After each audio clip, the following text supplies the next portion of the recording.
The most dangerous landings. Many say that the most dangerous part of a flight is during these phases, descent, approach, and landing, simply because pilots need more than enough experience and mastery to perfect a landing at any given situation. Plus, the aircraft's engines are at a minimum or very low power settings during these phases. What are the three types of emergency landings? Precautionary landings are made with power in anticipation of a real emergency. Forced landings are made with a dead engine. And a ditching is a forced landing in water.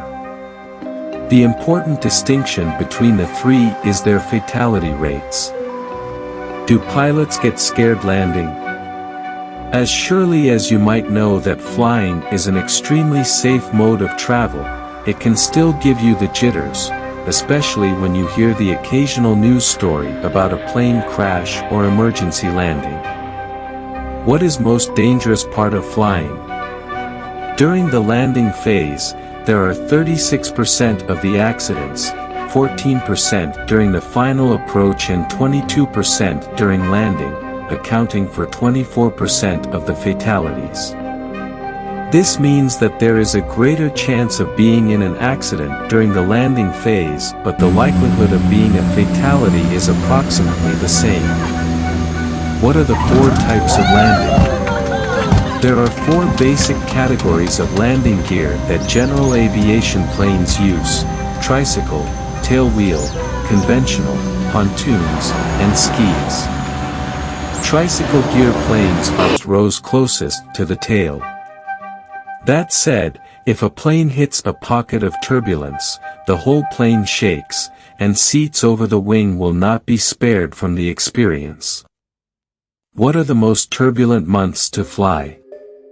Winter and summer are the most turbulent months to fly.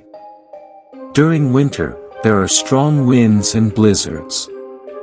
During the peak of summer when it is very hot, convection turbulence occurs, especially when flying over cities and mountains during midday. When an aircraft experiences turbulence, the plane can drop or change altitude suddenly. This is why pilots always caution passengers to buckle up and stay seated when they are experiencing flight turbulence. The sudden movements put passengers at risk. For pilots, fatigue can be a serious flight hazard, resulting in loss of situational awareness, poor decision-making, and even falling asleep at the controls. Part of the reason fatigue is so dangerous is that a pilot might not even realize he's fatigued until major errors have been made. What causes a rough landing? For dangerous landings and causes. Hard landings can be caused by weather conditions, mechanical problems, overweight aircraft, pilot decision, and/or pilot error. The term hard landing usually implies that the pilot still has total or partial control over the aircraft, as opposed to an uncontrolled descent into terrain. If the landing is so hard that the plane is damaged, sometimes even beyond repair.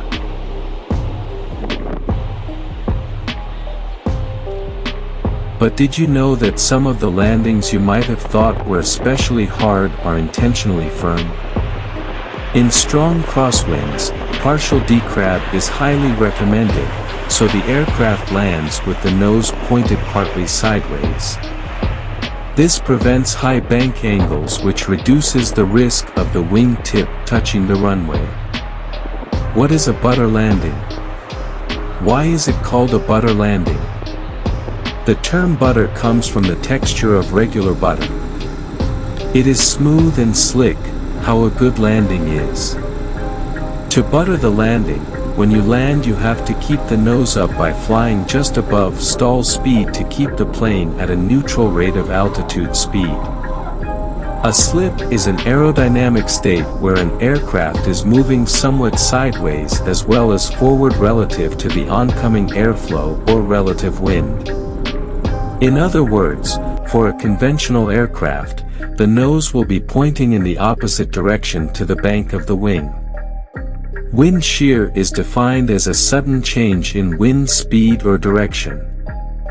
It is particularly hazardous to aircraft operations at low altitudes on takeoff or landing. Wind shear may be encountered almost anywhere. Can pilots detect wind shear? As weather radar technology improved, pilots were presented with not only a better depiction of weather closer to the ground, but also the ability to detect wind shear ahead, even before encountering it. Are pilots trained for turbulence? Pilots learn how to fly aircraft straight and level, even in turbulence. Student pilots learn that air is a fluid. Air can be measured and has weight. Turbulence is caused when an airplane flies through waves of air that are irregular or violent, which cause the aircraft to bounce around yawing, pitching, or rolling. Thanks for watching. Please subscribe to my YouTube channel for more videos.